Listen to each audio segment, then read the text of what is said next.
बच्चों, जब हमें गर्मी में पसीना आता है तो हम इरिटेट होते हैं और यही पसीना अगर सूख जाता है तो हमें ठंडक मिलती है। ऐसा क्यों होता है? आज हम इसी को समझेंगे। हेलो स्टूडेंट्स, मैं विशाल साहू और आप देख रहे हैं साहू क्लासेस। आज हम स्टार्ट कर रहे हैं क्लास 9 सीबीएसई का first chapter matter in our surrounding का लास्ट पार्ट। पिछली वीडियो में आपने लेटेंट हीट पढ़ी थी। लेटेंट हीट आपको क्लियर हो गई होगी। अब देखते हैं कि इवापोरेशन की वजह से कूलिंग इफेक्ट क्यों होता है। इवापोरेशन क्या होता है ये आपको पता ही है। जब कोई लिक्विड स्टेट से गैस में कन्वर्ट होता है और किसी भी टेम्परेचर पे हो सकता है, उसको हम इवापोरेशन बोलते हैं। अब ये कूलिंग इफेक्ट क्यों प्रोड्यूस करता है इसको समझते हैं। देखिए, लिक्विड को इवापोरेट होने के लिए एनर्जी चाहिए होती है। ये एनर्जी वो अपने सराउंडिंग से लेता है। जब ये सराउंडिंग से एनर्जी लेगा तो सराउंडिंग की एनर्जी कम हो जाएगी, तो वो ठंडा हो जाएगा। जैसे मान लीजिए कि मेरे हाथ में पसीना है।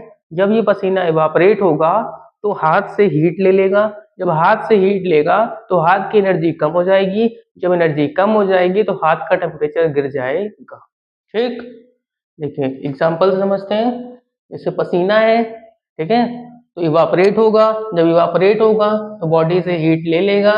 जब बॉडी से हीट ले लेगा तो बॉडी क्या हो जाएगी? कूल हो जाएगी। ठीक, इवापोरेशन कूलिंग इसलिए करता है क्योंकि ये लिक्विड सारी की सारी हीट सराउंडिंग से ले लेता है। ठीक है, जब पसीना इवापोरेट होगा तो ये बॉडी से हीट ले लेगा। जब बॉडी से हीट ले लेगा तो बॉडी क्या हो जाएगी? ठंडी हो जाएगी। ठीक, इवापोरेशन में जब इवापोरेशन होता है तो लिक्विड क्या करता है? अपने सराउंडिंग से हीट लेता है, एनर्जी लेता है। ठीक है, जब सराउंडिंग की एनर्जी ले लेगा तो सराउंडिंग की एनर्जी कम हो जाएगी। जब एनर्जी कम हो जाएगी तो टेम्परेचर गिर जाएगा।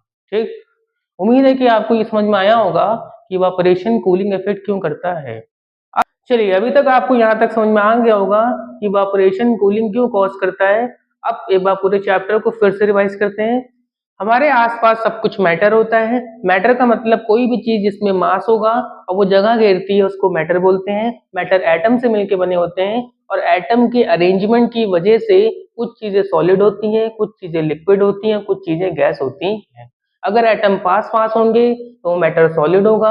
अगर एटम थोड़े दूर दूर होंगे तो मैटर लिक्विड होगा। अगर एटम बहुत दूर दूर होंगे तो मैटर हमारा गैस होगा।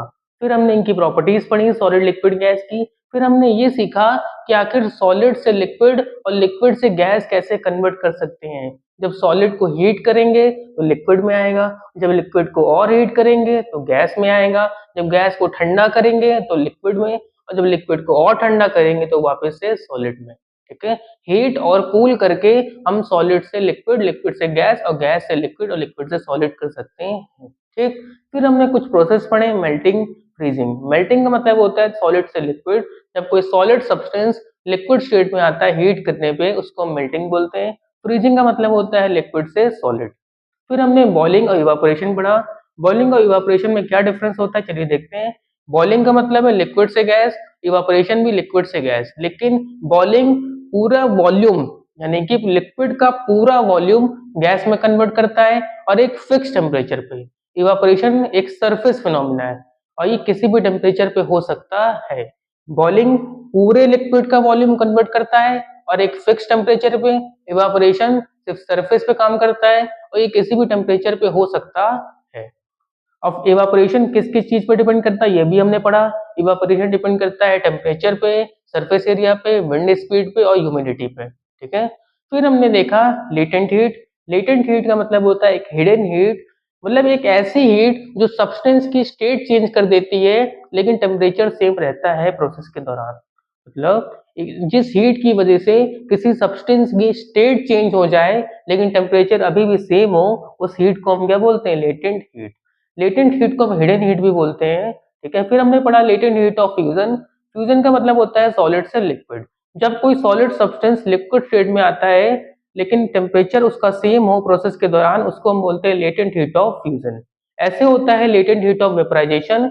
जब कोई लिक्विड स्टेट से गैस में आता है लेकिन टेम्परेचर प्रोसेस के दौरान सेम हो, उसको हम बोलते हैं लेटेंट हीट ऑफ वेपराइजेशन। और आज हमने देखा इवापोरेशन की वजह से कूलिंग क्यों होती है। इवापोरेशन के लिए लिक्विड को एनर्जी चाहिए होती है।